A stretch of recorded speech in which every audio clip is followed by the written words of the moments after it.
All right, we are at the module covering the t-test for two independent samples. Even though for the last couple of modules we have been covering real inferential statistics, this statistic, this kind of t-test, is so commonly used that I would feel comfortable saying this is the first chapter where we're really grappling with the kinds of statistics that real statisticians use on a regular basis. You might meet lots and lots of PhD biologists or psychologists or dietitians or astronomers who have run t-tests to compare samples of two different kinds. This t-test is, again, very similar to what we did in the last module. As you've seen so far, every module has built on the previous module just a little. It's used the principles from the last one and just kind of added a little bit more. This one here takes the same idea of a t-test where we compared a sample versus a population, and it says instead we're going to compare a sample versus a different sample, imagining that each of those samples came from two different populations. Most research studies compare two or more sets of data. Here in this module, Module 8, we're going to be covering a type of research design where data from two completely different, independent participant groups are collected and compared against each other. These are sometimes called independent measures, independent samples, or between subjects designs. In Module 9, next, we're going to be covering a type of research design where data from the same group of participants, or sometimes related participant groups, are compared with each other. So that would be like if you took a group of people and you had them measure on a pre-test and a post-test, and you saw how much better or worse they got after a period of time or after some kind of treatment. So if you're comparing the exact same people to each other, then this is called a dependent measures, or paired samples, or within subjects, or repeated measures design. In my class, I've chosen to call this first kind of t-test here in Module 8 an independent samples t-test. But you'll have to forgive me if I sometimes refer to it by one of these other design names, because they're so common, they're so second nature for me that I just sometimes will use a different name. And in Module 9, I've chosen to call these repeated measures t-tests. But sometimes I might call them one of these other kinds of things, a paired sample or a dependent measure or something like that. But there are many terms that are used for this distinction, so you really need to learn the actual difference between the test, between one test and then another, and not just memorize some kinds of phrases, because there are so many different names or designations that these tests can have that you really need to understand what's going on so that you can apply different names that you might hear about these tests, even if it might be some name that I didn't list here. Sometimes a research scientist from a different background might refer to it by some other name, and you should be able to understand where they're coming from just based on the research description that they're using, even if you haven't heard that particular name used before. So let's look at the typical research design that employs an independent measures t-test. Here we have an unknown population mean, where all the people in this population have been on Weight Watchers. In the second population, we don't know their mean, but they're all the people who have used the Atkins diet. In the whole world, who ever have or ever will be on the Atkins diet. And from these two imaginary populations that don't actually yet exist, because they're hypothetical, it includes all the people who ever have or ever will use Weight Watchers, and all the people who ever have or ever will use the Atkins diet. We draw a sample of people and another sample of people, and we compare these samples to each other. Now, in real research situations, we might not actually draw a sample of people who have already used Weight Watchers. We might draw a sample of people from a population where they're not on any particular diet, and we might force them to be on Weight Watchers. And we might draw another sample of people from the population where they haven't used any diet and force them to use the Atkins diet. But that's not what we're imagining to ourselves. In order for the statistics to hold up, we imagine to ourselves that the sample that we drew here, even if we force them to use Weight Watchers, we imagine that they came from this hypothetical population of all the people who ever have or ever will use Weight Watchers. And our goal is to try and know, what is this mean? What is the mean of the people who have been or will be on Weight Watchers? And we're trying to compare that against the sample, but hypothetically we're trying to compare it against a population of all the people who have ever been or ever will be on the Atkins diet. And we're trying to figure out, what does this mean? So that we can know, what is the difference between how much people weigh when they're on Weight Watchers versus how much they weigh when they're on the Atkins diet.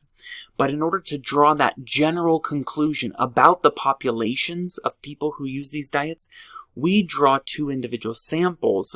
We force them to do some kind of diet, we measure how much they weigh at the end, and then we draw a conclusion about the kinds of people who end up taking Weight Watchers or the kinds of people who end up going on the Atkins diet. And even though we don't have these populations, we draw conclusions about them in an inferential fashion. We're inferring something about these populations based on the samples that we've drawn. So in order to conceptualize this t-test, first, we imagine to ourselves how much difference we could expect to find just by chance between samples that are taken from these two populations if they were exactly the same.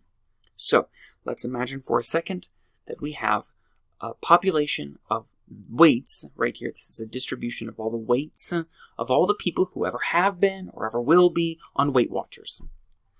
And if I could draw it exactly on top, I would. But in order to illustrate, I can't draw it exactly on top because otherwise you wouldn't be able to see the yellow anymore. But imagine that these are exactly the same. And this blue distribution falls exactly on top of the yellow. And this is the weights of all the people who ever have been or ever will be on the Atkins diet. So in this situation, there is no difference between these two diets. They result in exactly the same weights between the people who go on the diets. Now, let's take a sample of 12 people from one of the populations. First, the Weight Watchers population. Here's the 12 scores that we've chosen, and we're going to compute the mean of those 12 scores. We plot it right there. The mean of these 12 scores is, I don't know what weight this is. Let's say it's 180 or something. It doesn't matter what it is, but it's near the middle of the distribution because most of the scores that we drew in this random sample of 12 people were a little lower or a little higher than the mean, but they averaged out about at the mean. So it's not quite the mean, but very close. Then we draw another 12 scores from the other distribution. This is the Atkins diet distribution. And these 12, chosen at random, again, if you average them all out, some of them were a little lower than the mean, some a little higher than the mean, but on average, these 12 people have a mean that falls here. Now, our goal is to figure out how far apart are two sample means. These are the means that we just drew from those two samples of 12. How far apart are these two sample means just by chance? Even though there is really no difference between the diets, they're exactly the same. The weights are exactly the same for both of these populations. And yet, just by chance, just because of random sampling error, random differences in the samples, we find that they're not exactly the same mean. Both of them are very close to their population means, but one's a little lower, one's a little higher, just by chance. We compute this distance apart right here as 2, say, 2 pounds, or 2 pounds different. We might draw another group of 12. and another group of 12 from the two populations and compare how far apart they are. And we might find that even though this time the Atkins diet folks landed a ways lower in the distribution, and so too did the Weight Watchers folks, but still they also have a distance apart just by chance of about 2 pounds. If we kept doing this over and over again, let's say the next time we drew 12 and 12, they were a little further apart. So we have 4 as a distance apart. So this time, the means of these two groups is 4 pounds apart. But the next time we do it, they're 4 pounds apart in the opposite direction. So this time, the Weight Watchers group is less than the Atkins diet group. And let's say we did it again, and this time it's only 1 distance apart instead of the larger distances we've been finding. And we do it again, and we find that this time they're wider apart. They're 5 distances apart, but again, the Weight Watchers diet is lower than the Atkins. And here, one final time, we draw 2 random samples, and we compute how far they are apart just by chance, and we find that they are about 6 distances apart, just by chance. Again, there is no real difference in the populations, but just by chance, we are going to find that these two sample means are a little ways apart. Okay. If we did this thousands of times and plotted the different scores in histogram, we'd end up with a sampling distribution of different scores. So I have here just an x-axis on which I'm going to plot the distances apart that we just derived. So first we find this one that's 2 distances apart, and another one that's 2, one that's 4 distances apart, one that's -4, 1 distance apart, -5, and 6. We've plotted those, and what if we kept doing this over and over, and we kept building up all these different sample differences? Eventually, we would come up with a normal distribution that is the sampling distribution of the difference scores between those two populations. What this reflects is the sampling distribution of the distances that we would expect just by chance if the null hypothesis was true. In other words, if there really was no difference between the two treatments. So Weight Watchers and Atkins make no difference in they're not different from each other in the outcomes of the people who go on those diets. If you go on Weight Watchers or if you go on Atkins, it will have the same effect. That's the null hypothesis. No difference. And if you do that, you're going to find that when computing the differences between sample means over and over and over again, you have a distribution that's centered around 0 pounds difference. Many of those sample means that you collect and you subtract the difference between them, many of them will be 0 pounds apart. But sometimes you'll have them be a few pounds apart, like 3 pounds apart or 6 pounds apart. Very rarely, it might be even 9 pounds apart, but probably almost never that high. That's a very big difference between two samples where the populations aren't actually any different. You might find it sometimes, but not very often.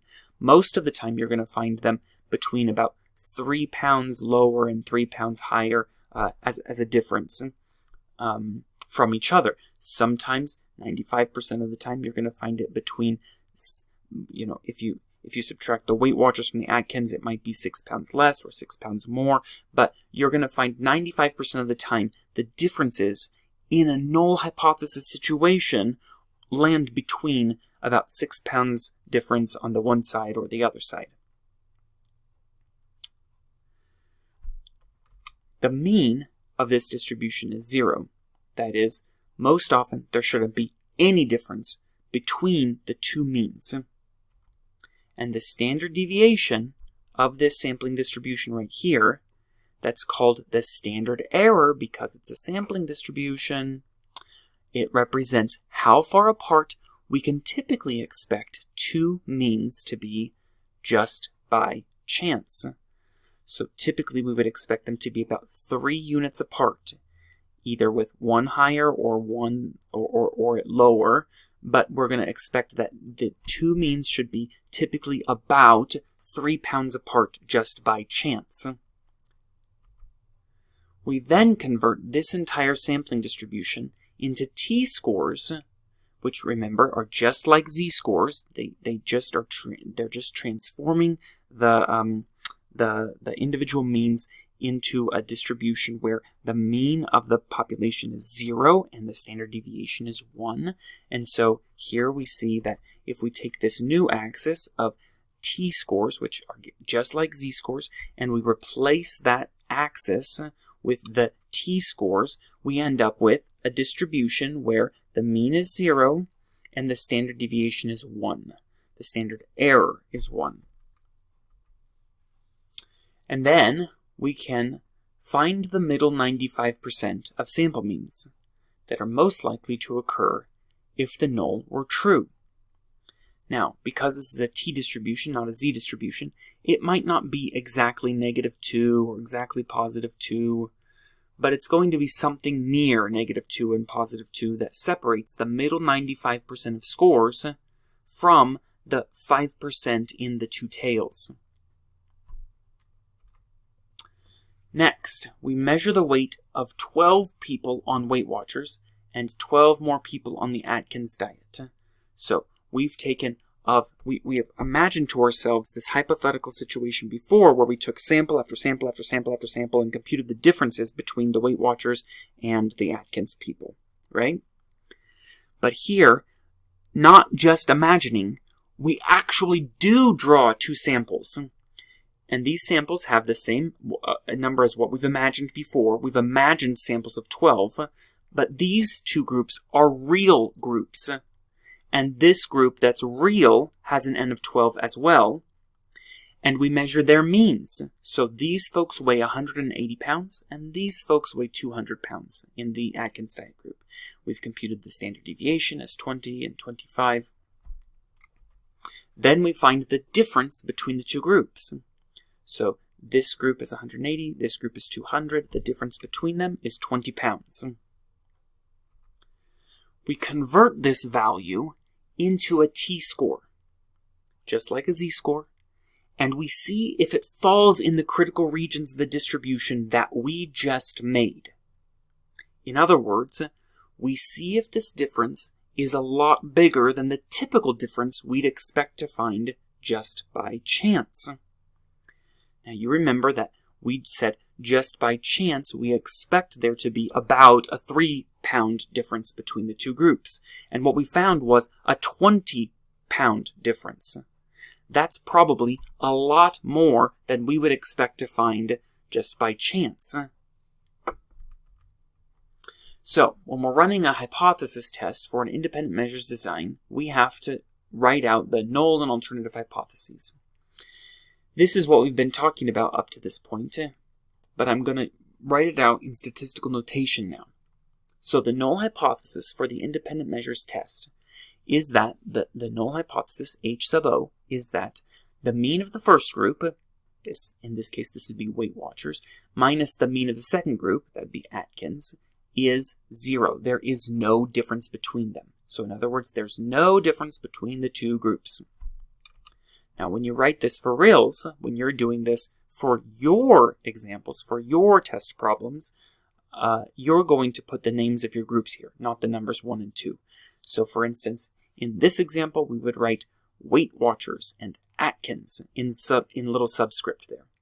But you just need to understand that what we're saying is we're comparing the two groups, and we think if there's no effect, then the difference between them will be 0. The alternative hypothesis for the independent measures t-test is written like this. The alternative hypothesis is that the mean of the first group minus the mean of the second group is something other than 0. It's not equal to 0. And again, you would put here Atkins and Weight Watchers or vice versa, and you would say, in words, in understanding the words, you would say, there is no difference between the two, there is a difference between the two groups, and that these two groups are not the same. Alright, so the basic structure of the independent measures t-statistic is really similar to the one that we just covered in Module 7, which compared a sample to a population. It's just that because we're comparing two sample means to evaluate a hypothesis about the difference between two population means, this statistic doubles each aspect of the equation. So recall that in our formula sheet, for a single sample t-test that we just covered, we have a t equal to the mean of the sample minus the mean of the population divided by the standard error of the mean, or how big a difference you'd expect there to be just by chance if the null hypothesis were true. Well, here we're doing the same thing. We've got the t statistic equals the mean of the sample minus the mean of the population divided by the standard error of the mean.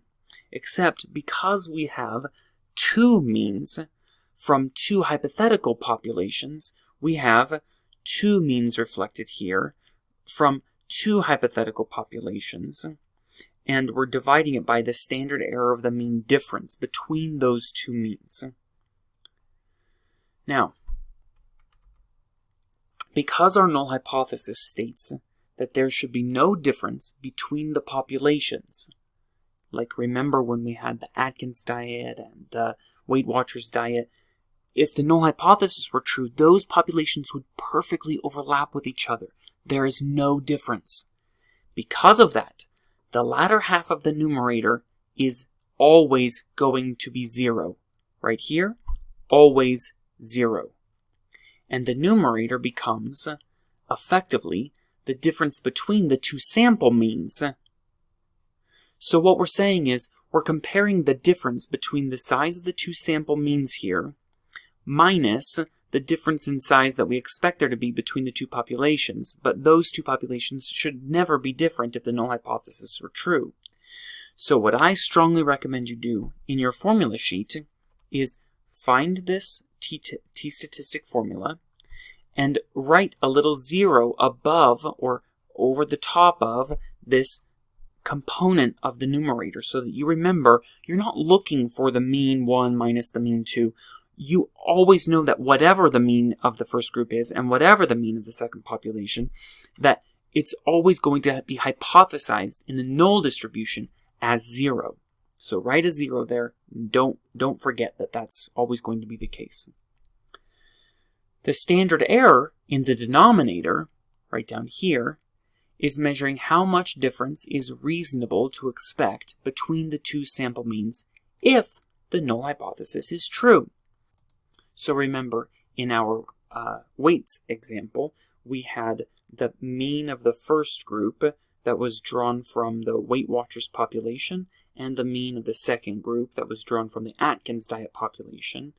And we're comparing the typical distance we expect there to be just by chance, even if the null was, if the null hypothesis were true and there really was no difference, we would still expect, even under those conditions, to find that there's some difference just because of sampling error. And we saw that that difference was about 3 pounds.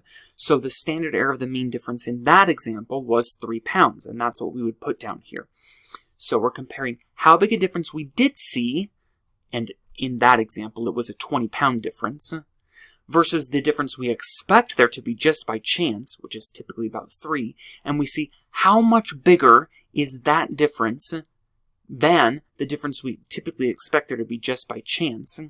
And if this ratio here ends up being very large, like 20 divided by 3 is going to be a huge t, something like 7, then that large t would help us conclude that there really is a difference between these two populations, between the people who go on the Weight Watchers diet and the Atkins diet. The standard error of the independent measures t-statistic really should be very simple.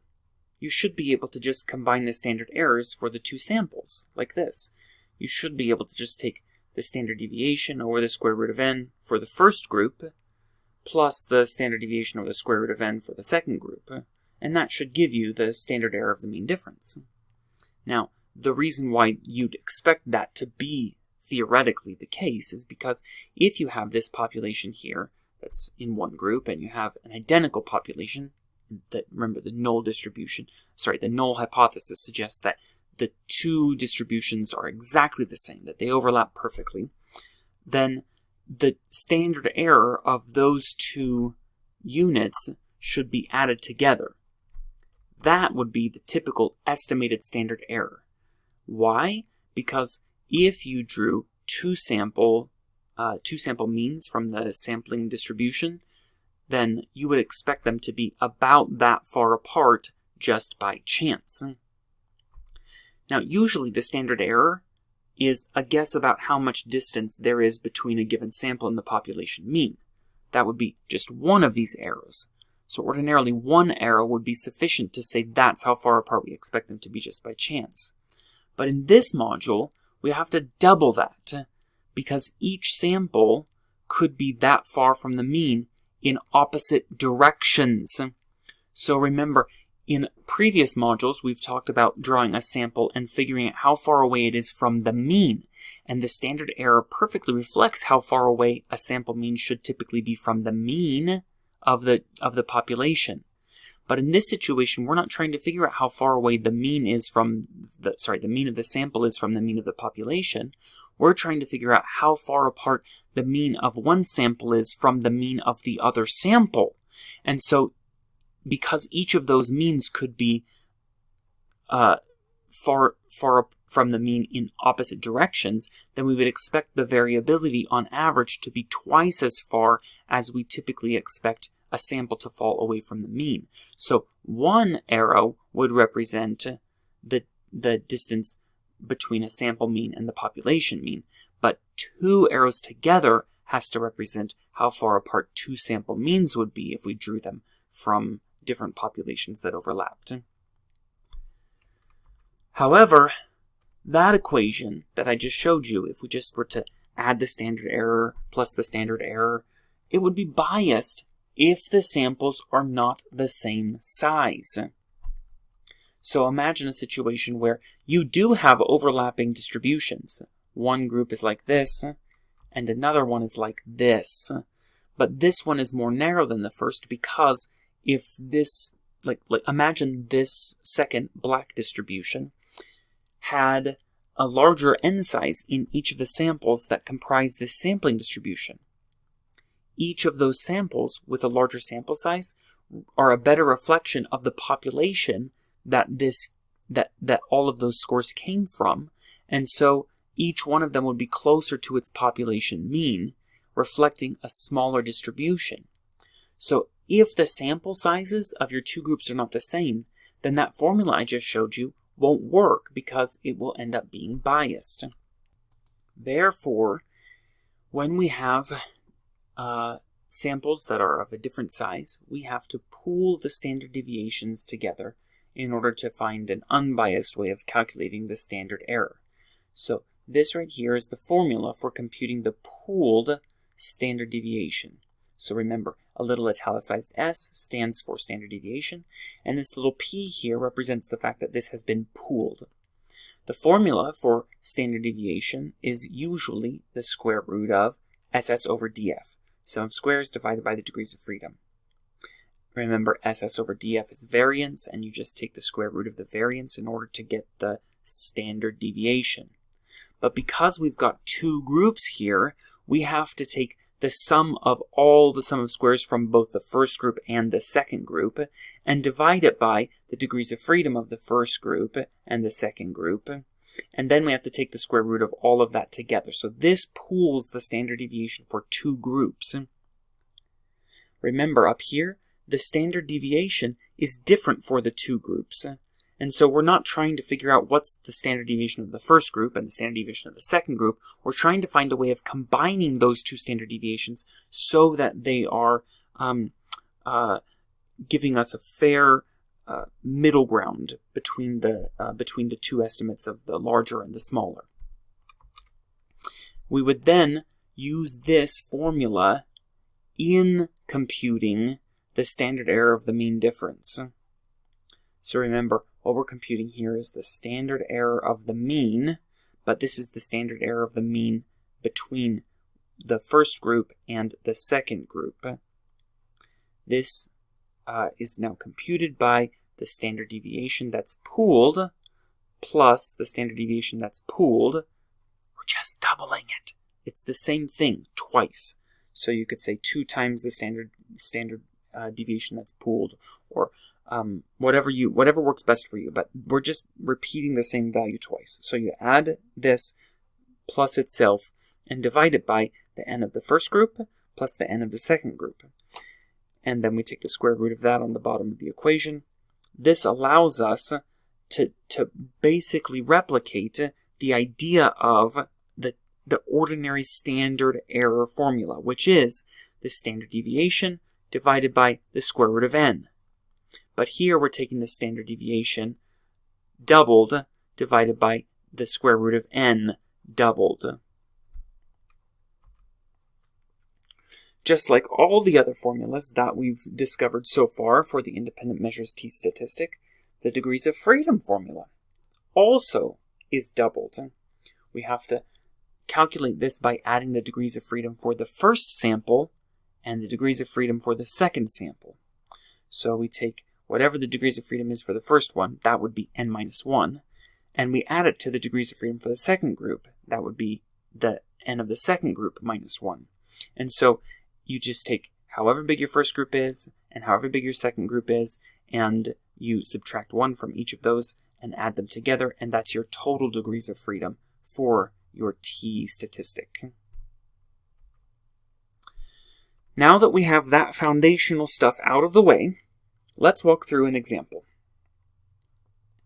A researcher wants to know if watching Sesame Street when you're 5 years old can impact your grades in high school. Here we have two groups, those who watched Sesame Street and those who didn't watch Sesame Street. And these are their grades in high school. You can imagine these as percentages, maybe in a class or something like that. They're obviously not GPAs, but it doesn't matter what they are. They're just supposed to reflect grades in high school. So here's the folks who watched Sesame Street, and here's the folks who didn't watch Sesame Street. I've given you some basic statistics here about these two groups. You could compute these yourself. You already know how to compute the mean and the sum of squares, but I'm just giving you this information for the sake of time. So each of these groups has 10 in it. The mean is 93 if you watched Sesame Street, and the mean is 85 if you didn't watch Sesame Street, and we have some estimate of the variability in the two groups. So we're going to walk through the 4 steps of a hypothesis test. The first step, as you know, is to state the hypotheses and select an alpha level. As I already showed you, the null hypothesis is written, the difference between the two groups is 0. And the alternative hypothesis is written as the difference between the two groups is something other than 0. So we would write mu of the watched group minus the mu of the didn't watch group is nada. And then we would write as an alternative hypothesis, the mean of the watched group minus the mean of the didn't watch group is not equal to 0, something other than 0. This time, just so that we get practice with using different alpha levels, we'll set the alpha at 0.01. So we'll locate the critical region. In order to do that, we have to go to our table that we printed for the last module, table B.2, and we have to use the degrees of freedom and the alpha level of 1. But what are the degrees of freedom? Remember, the n sizes of your two groups is 10 per group. What's the degrees of freedom for each group? It should be 10 minus 1. So the degrees of freedom for the first group is 9, and the degrees of freedom for the second group is 9. And if you add those together, that's 18.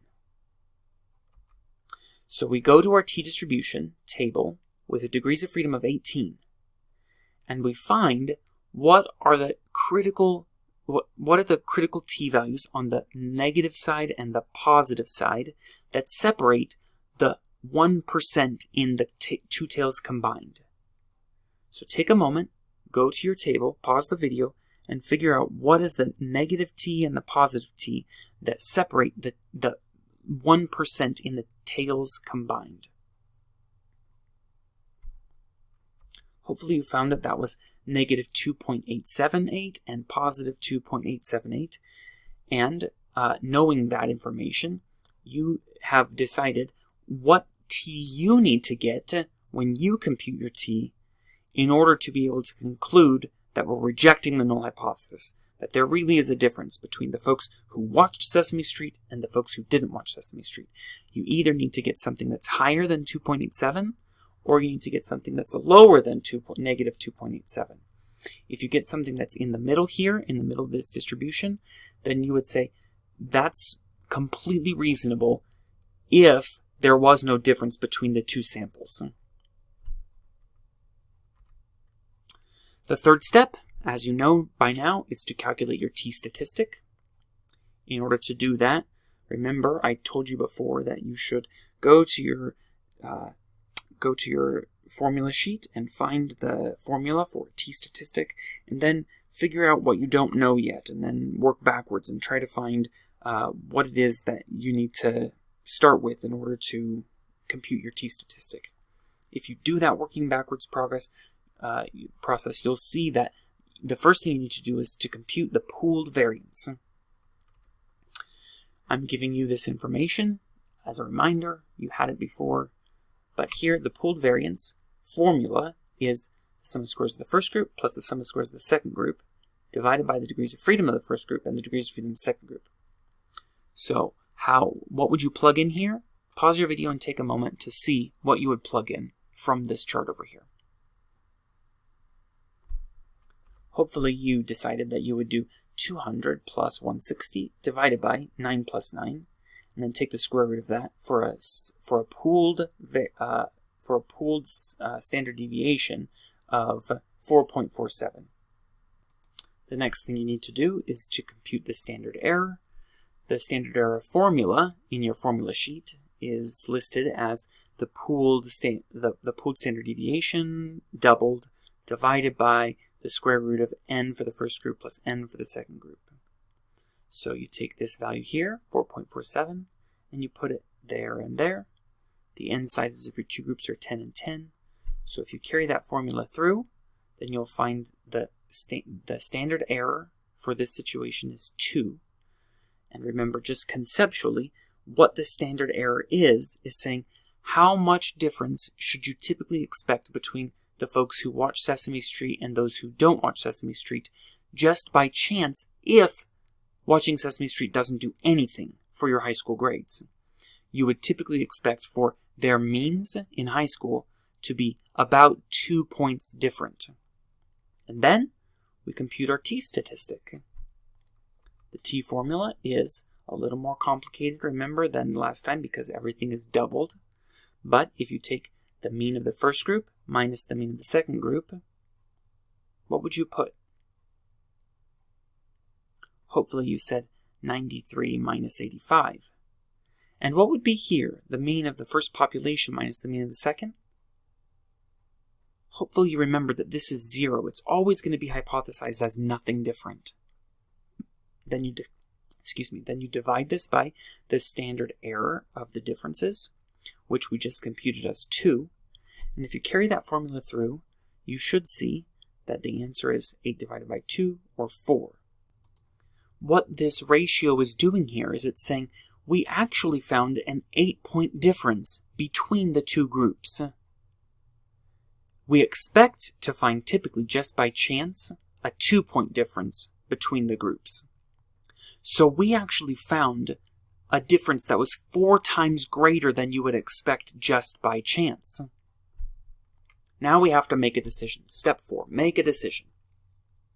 We have here a null hypothesis distribution. This is all the possible differences between two samples if the null was true, and the folks who watch Sesame Street and the folks who didn't watch Sesame Street were actually exactly the same. Then we might draw sample after sample and compute the differences between them, and we would see how far apart do we expect them to be. Typically, we would expect them to have 0 distances apart, and we would expect them to fall some distance away from that just by chance. We computed here our negative 2.87 and our positive 2.87 as the boundaries that separate the 1% in the two tails combined. And then we computed our t. Remember, our t was 4. So we have to decide what makes more sense. Recall that if we were going to compute this distribution, the way we would do that is to show the scores of all the people who ever haven't or ever won't watch Sesame Street, and all the scores of all the people who ever have or ever will watch Sesame Street, and we compute the differences between them. This is the sampling distribution down here that we would get if the null hypothesis were true and both of these distributions were exactly the same, because Sesame Street made no difference. But you can also imagine a universe in which Sesame Street actually works and the sampling distribution of the different scores is really some value that's greater than 0.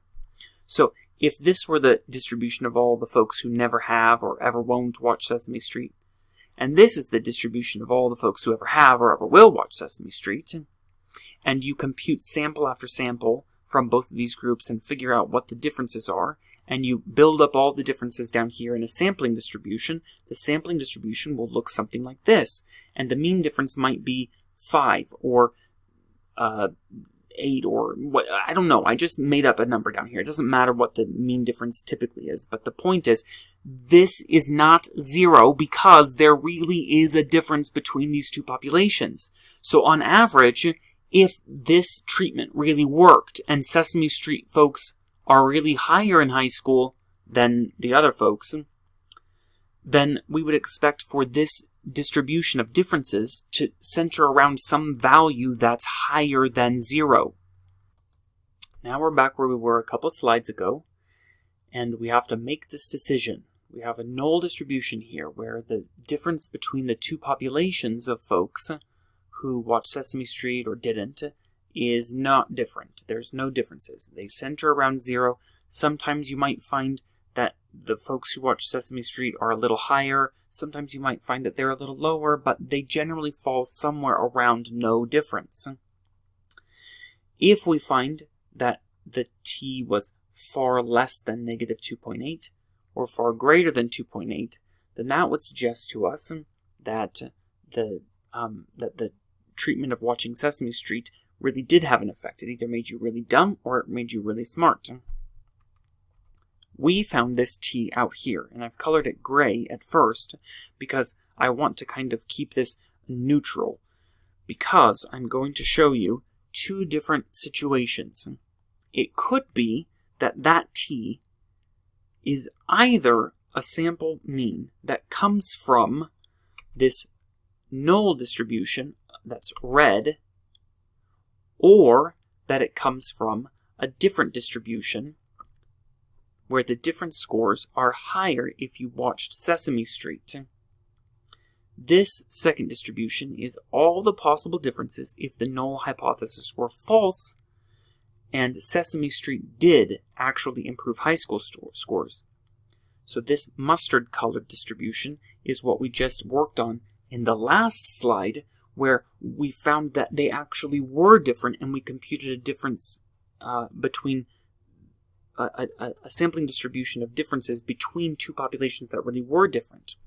So now what we have to do is we have to say, which is more likely? Is this sample mean that we drew here actually part of the null distribution, and we just happen to get an extreme red score by chance? And that could happen maybe 0.5% of the time, maybe 0.1% of the time. Hardly ever will it happen, but we might have had that happen this time. Or is it more likely that it's a mustard mean from this distribution where the null is actually false? Sesame Street did improve scores, the two populations were different, and this is a completely reasonable score within this second other distribution. Just looking at this, hopefully you can see that this makes much better sense to be part of this distribution than that it's actually an extreme score in this red distribution, because it falls in the middle of this distribution, but it falls in the extreme outer tails of this distribution. So, we make a decision. The obtained value of 4 for our t is in the critical region, and we say this was really unlikely to happen if the null hypothesis were true. And so, we reject the null, and we write a sentence in terms of the original research question. We say something like, Students who watched Sesame Street had higher grades than those who did not watch the program. And then we write our t with its degrees of freedom and our p-value. Of course, this was non-experimental research, so we can't say anything about causation. Other variables could also account for the increase in both Sesame Street watching and high school grades, like parents' level of education or family SES, that's socioeconomic status. So children that come from families where they're relatively wealthier or where their parents are relatively more educated are likely to have two things happen. They're likely to both watch educational shows when they're children, and they're likely to get really good grades in high school. So it's probably not the fact that watching Sesame Street made you smarter, but it's more likely that the kinds of families who watch educational programs when their children are young are also the same kinds of families where their children are supported well and given lots of resources later on in their educational process. After we've made a conclusion using the 4 steps of our hypothesis test, we still haven't said anything about the size of the effect. Does it really matter in practical terms? These folks we just saw got 93 in high school versus 85. That was 8 points higher. Does that 8 points really matter? Is that a big difference or a small difference? And so in order to figure that out, we can use either Cohen's d or the percentage of variance explained. These formulas are the same as what we saw before, except right here, this is the pooled standard deviation, whereas in the past we didn't have this little p. That detail isn't actually listed on your formula sheet. You just need to remember that since you're using the pooled standard deviation in this module for an independent samples t-test, then you're going to be using the pooled standard deviation here in this computation of d as well. So let's go ahead and walk through the process of computing those two. You'll see the formula for Cohen's d is listed here. These are scores that we've already learned in the past, and we also know some additional information about the two groups. Using this information, we should be able to compute Cohen's d and r squared. If you look at the two groups, you've got 93 and 85. That's the mean difference between them. And you can divide that by their pooled standard deviation, which we computed up here as 4.47. And you should see that the Cohen's d is 1.79. Now, let's work with this a little bit. We want to interpret this in two ways. First, in terms of its size. Is it small, medium, or large? And second, what does it really mean? Go ahead and pause your video, take a moment, and see if you can answer both of those questions. What size is it? And what does it really mean? Hopefully you said that this is a very, very large Cohen's d. Remember, Cohen's d is 0.2, 0.5, 0.8. Small, medium, and large. This is way bigger than 0.8. This is 1.8 standard deviations. That's a very, very large amount. Now, what does it really mean in real terms? Hopefully you said that the scores of those who watched Sesame Street were 1.8 standard deviations higher than those who didn't watch. If you said that, that should indicate to you a really big difference. Next, we're going to do the percentage of variance explained. We've got a t squared and a t squared plus degrees of freedom. We've computed our t here, so we've got this 4 we can plug into our formula. 4 squared over 4 squared plus the degrees of freedom. Remember what the combined degrees of freedom was? Because each group had 10 people in it. 10 minus 1 and 10 minus 1 is 9 and 9, and we add them together for 18. So, using what we've already computed, we can carry this formula through and find a r squared value of 0.47. Now we want to do the same thing here that we did before. We want to interpret it in terms of its size and in terms of what it really means. So go ahead and pause your video and see if you can figure out the answer to those two questions. hopefully you discerned that the size is very large. Remember, when we're interpreting size of r squared, it's a different scale. This is 0.01, 0.09, 0.25. If you have 0.01, that's a small effect. 0.09 is medium, 0.25 is large. This right here, 0.47, is extremely large. It's very, very big. Now in terms of what it really means, how do we interpret it in terms of what it really means? Remember, we're accounting here for the percentage of variance that's explained by the treatment effect of watching Sesame Street. So you should have said something like 47% of the variability in the scores of those who watched Sesame Street compared to those who didn't watch Sesame Street can be explained by the fact that they watched Sesame Street when they were young. I'll say it again. 47% of the variability in the scores of these two groups can be accounted for by the treatment of having watched Sesame Street. That's how much of the differences between the scores in those groups is because of Sesame Street. The next thing we need to do is compute confidence intervals for the mean difference. In Module 7, we used the sample characteristics to calculate a confidence interval, which provided a range of values on the lower end and the upper end where the population mean probably was. But this time, we're not computing a population mean, we're computing a difference between two populations. So in this module, we use the difference between the two means that we've computed from the two samples to estimate how big the difference probably is at the population level. Remember, we don't know exactly how big a difference there are between folks who watch Sesame Street and those who don't. We estimated it's about 8 points difference. But it could be a little higher a difference or a little lower a difference than that. And we're trying to figure out a range of values that estimates how big that difference really is. It could be between what value and what other value. So we think it's going to be around 8, but it might be a little higher or a little lower.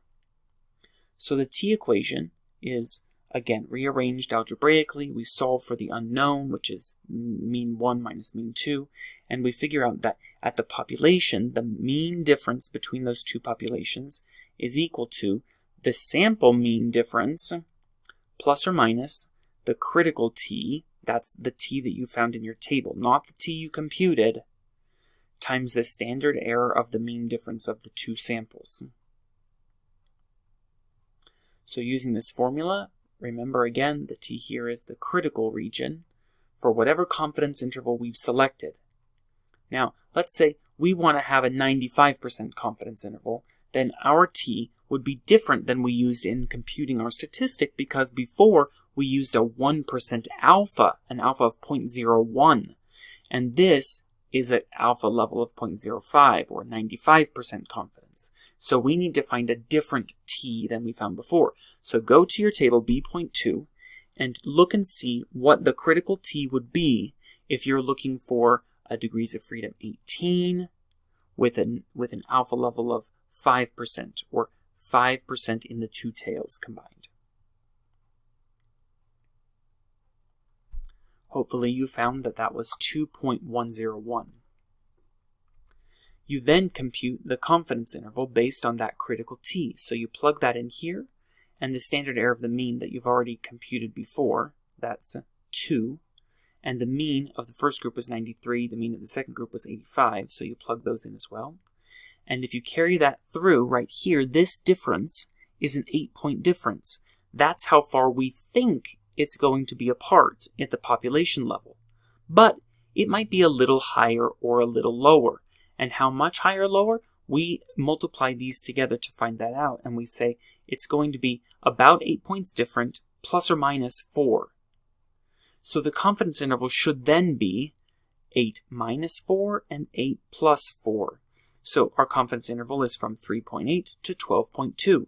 That's how much we think, that's the range of values that we think the real population difference will fall between. if I plot that on a number line, it ends up looking like this. 3.798 to 12.202. Those are the boundaries of the 95% confidence interval. And we would say that 95% of the time, if we compute a sample mean difference between two groups who watched Sesame Street and who didn't watch Sesame Street, then 95% of our intervals would include the population mean. So we're 95% confident that the population mean difference between those who did and didn't watch Sesame Street will fall somewhere in this range. We're 95% confident of that. That's why it's called a 95% confidence interval. We're 95% confident that the actual mean difference between those who did watch and those who didn't watch Sesame Street, whatever that difference is, it might not be exactly 8 points. It might be a little lower or a little higher, but we're 95% confident that it will fall somewhere in this range. Now, an interesting thing is that if the interval here, the confidence interval, does not contain 0, then the treatment effect was significant. And you can see here that the range does not include 0. 0 down here is the mean difference that we would expect to find if the null hypothesis were true. And if 0 is not within that range, then this is going to end up being statistically significant, just like we found. But if the interval does contain 0, then it's not a significant effect. Now, I just made up this example down here to show an interval where it does include 0, but like if the interval ranged from negative 1.5 up to positive 6.1, then the range here would include 0, which according to the null hypothesis is what you'd expect to find. And so if this range, that is the 95% confidence that the true difference between two populations will fall in, if that range includes 0, that means it's completely likely that there is no difference between the two populations, and that true difference of nothing will fall reasonably within our confidence range. And so when you run the statistic, the t-statistic, you'll find that it's not statistically significant. In the literature, we report the following. We say whether the difference between the two groups was significant or not. We ought to also include the descriptive statistics, like the mean and standard deviation for each group. We should compute the t-statistic and report it with its degrees of freedom and its p-value. And then we should either report the d or the r-squared, whichever one we did, and the confidence interval immediately after the t, if we ended up calculating them. And I'll tell you on any assignment or test whether I want you to, but if you have, then you definitely include those, and if you haven't, then you just include what you've done. So here's an example of a sentence that we might write for the Sesame Street example. The students who watched Sesame Street as children had higher high school grades, a mean of 93 and standard deviation of 4.7, than the students who did not watch the program, who had a mean of 85 and a standard deviation of 4.22. The mean difference was significant, and then we put a comma, we put the t-statistic with its degrees of freedom in parentheses, then we write what a t-statistic is, 4, and then we put another comma, the p-value, which was less than whatever the alpha was we decided.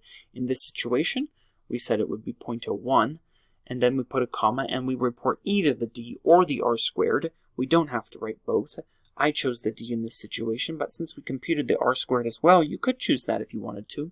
And then you put a comma here, and the 95% confidence interval in brackets between 3.798 and 12.202. Now, what we just walked through was an example where we had a two-tailed test, but if you had a directional hypothesis where you made a specific prediction about whether you thought that the Sesame Street watching would improve high school scores, then we would use a one-tailed test. Remember, in real life, these one-tailed tests are hardly ever used. I still want to show you how it's done, so that if you ever encounter them in real life, you'll know what you're reading about. But mostly in real life, you're not running one-tailed tests because they're not conventional, and you have to have a really good reason to suspect that you would find a difference on one side versus the other in order to make that prediction at the outset. So step 1, we write out our null and alternative hypotheses. This time we're saying that the mean of the group who watched, let's start as I said in the last module, let's start with the alternative hypothesis. The mean of the group who watched is greater than the mean of the group who didn't. And then we go back and we say the null hypothesis is just the opposite of that. It's the mean of the group who watched is less than or equal to the mean of the group who didn't. If we chose that same alpha of 0.01, then we would go and find in our table the critical t with degrees of freedom 18 and an alpha of 0.01. Please pause the video, take a minute, and find what critical t that would be. Hopefully you discovered that was 2.552.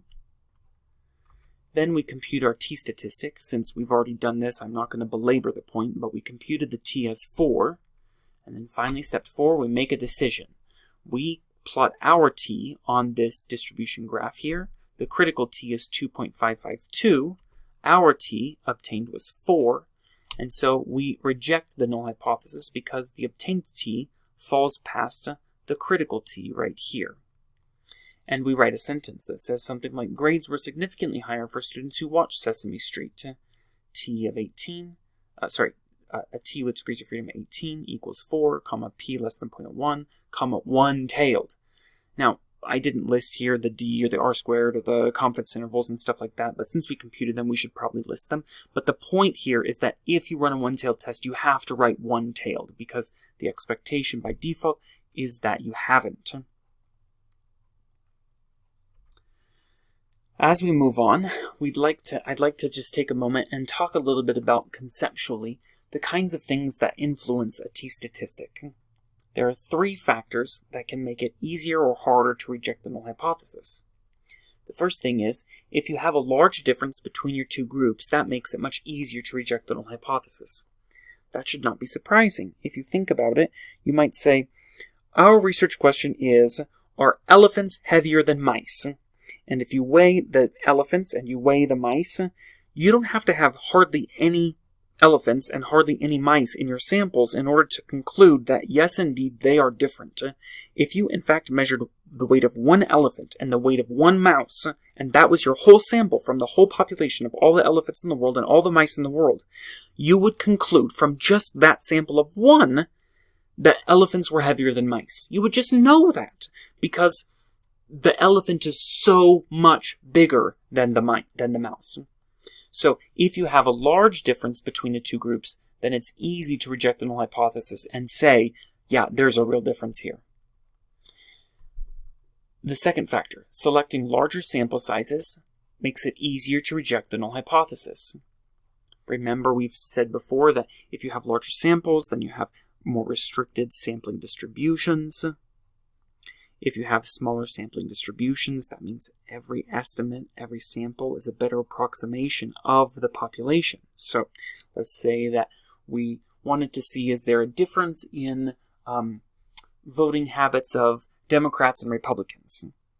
If we only had a very small sample, like 5 Democrats and 5 Republicans, we might not see a very big difference between their voting histories. But if we gathered 1,000 Democrats and 1,000 Republicans and took the average of their voting histories in both groups, then we would much more easily see a difference because the sample sizes better reflect the population, and you can get a clearer story from those larger samples.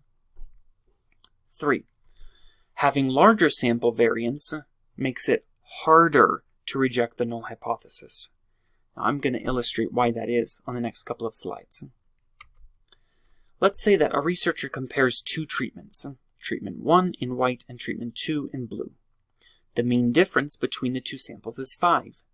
If you look at the mean of the first group, it's 8, C centered around 8. The mean of the second group is 13. These scores are centered on 13. But there's a 5-point difference there between 8 and 13. That's 5 points.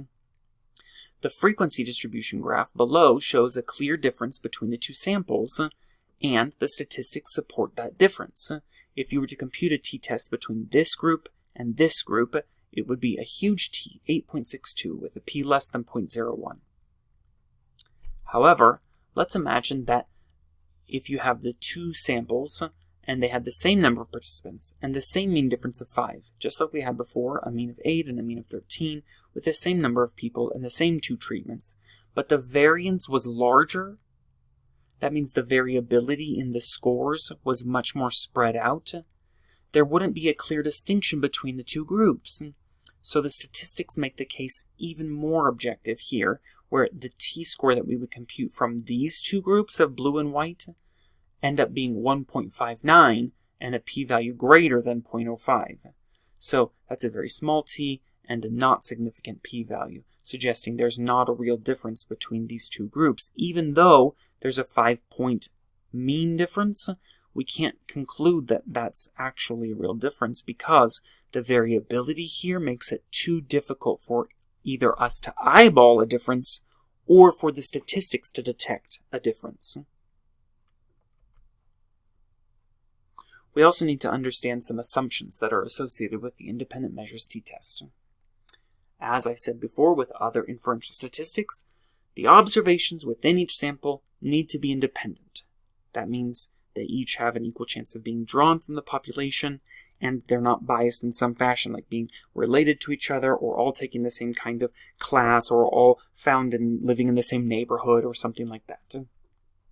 The second assumption it makes is that the two populations from which the samples are being selected have to be normal. Now, we can violate this assumption, as I said in previous modules, if the sampling distribution ends up being normal, and that will happen if we have samples that are greater than about 30. So even if your two populations aren't actually normally distributed, as long as you have large enough samples, you're probably fine to not worry about this. Finally, the two populations from which the samples are selected must have equal variances. This is an assumption called homogeneity or similarity of variances. You should remember this phrase, homogeneity of variance. Homogeneity means they have the same amount of variance. Now, here's a little bit more information about that. Remember, the pooled standard deviation is the average of the two sample standard deviations. That's fine if they're both estimating the similar amounts of variability, but not if the population standard deviations are wildly different. By way of analogy, you can think like if two people were each trying to estimate your weight, then it would make sense to average those two estimates together. But it wouldn't make sense to average an estimate of your weight with an estimate of an elephant's weight. Those are not the same type, and they're not going to be anything even close to each other.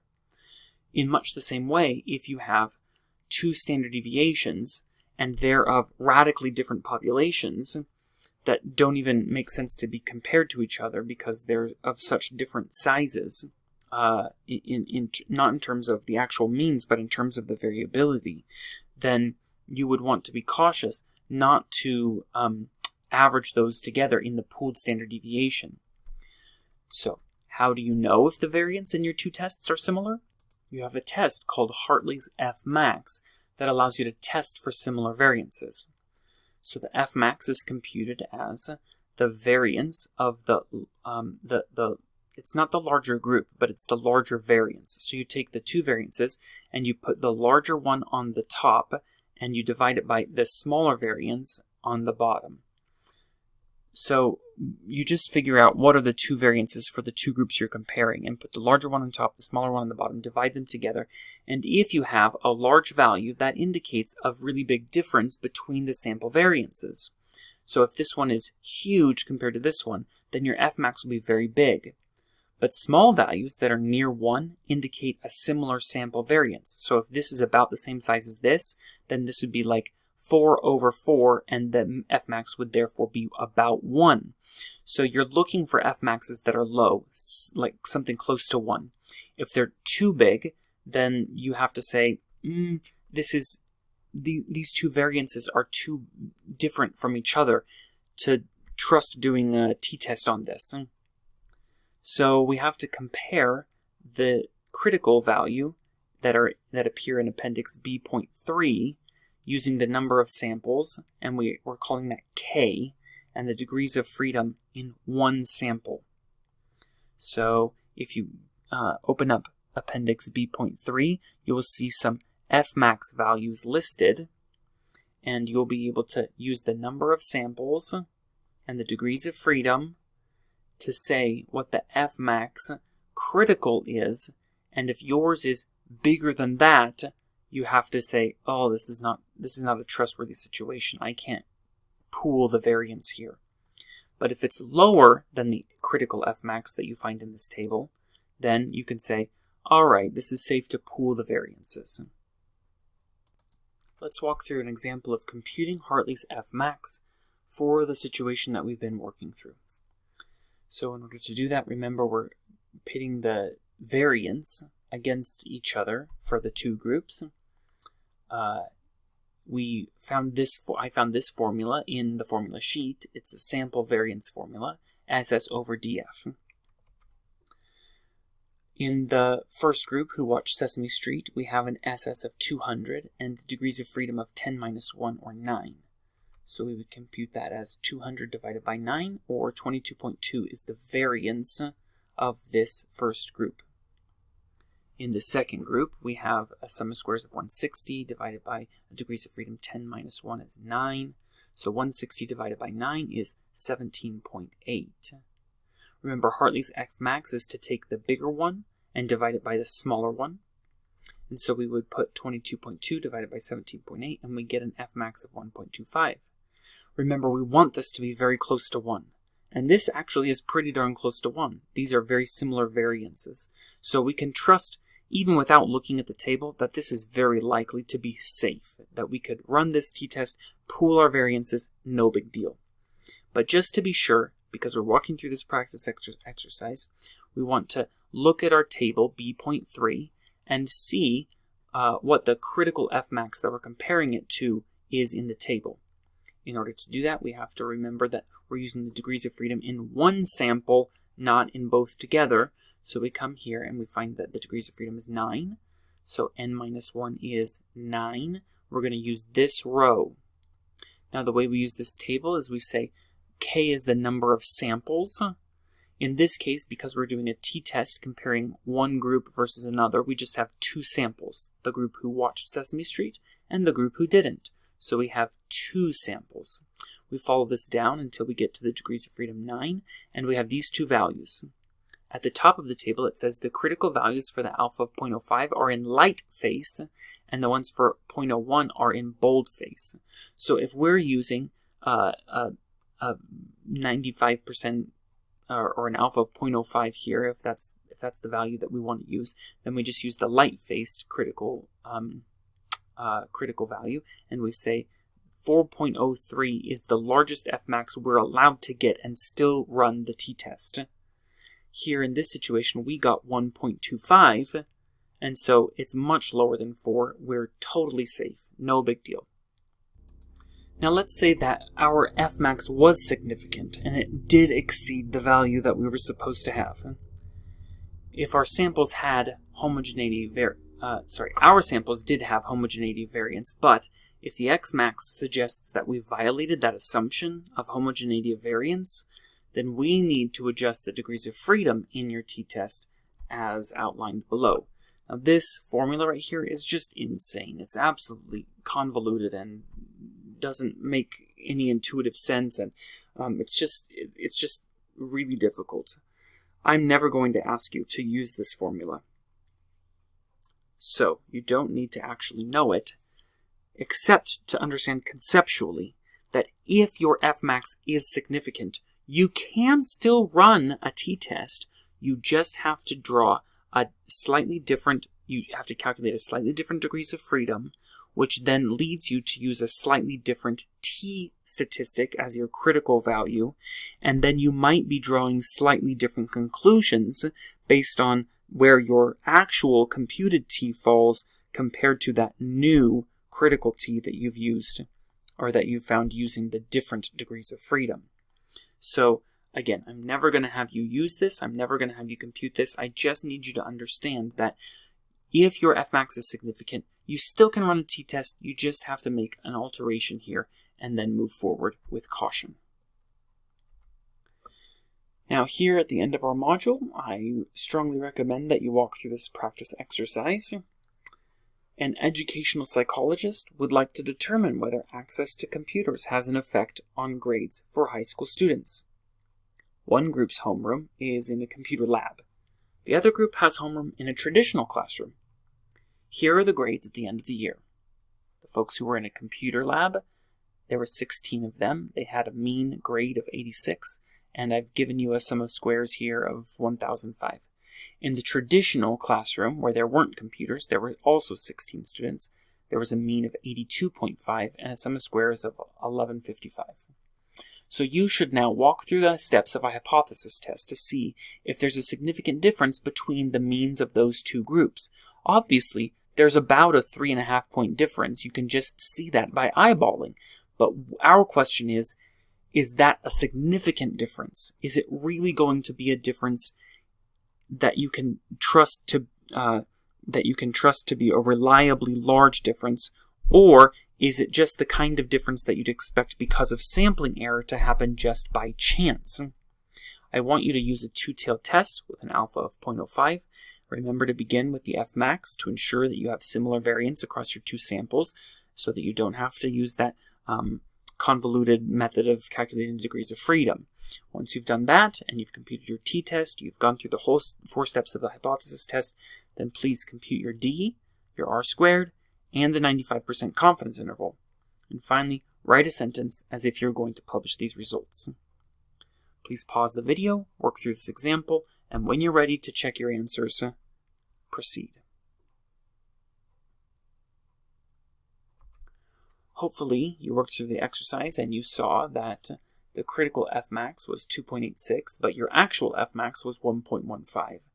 That means, because this is lower than this, you're safe to go forward with computing your t-test just in the normal fashion. You should have found your pooled variance, your standard error of the mean, your obtained t, and critical t. The obtained t is so low, and your critical t, it's so low anyway, but it's lower especially than your critical t, so you can't reject the null hypothesis. You fail to reject. You've computed a d and r-squared and a 95% confidence interval, but your sentence should say something like, although the grades for high school students who had access to a computer in their homeroom, who had a mean of 86, appeared higher than those who didn't have access to a computer, who had a mean of 82.5, the differences were not significant. And then you should put your t, your p, your d, and a 95% confidence interval. If you chose to put your r-squared instead, that's fine with me.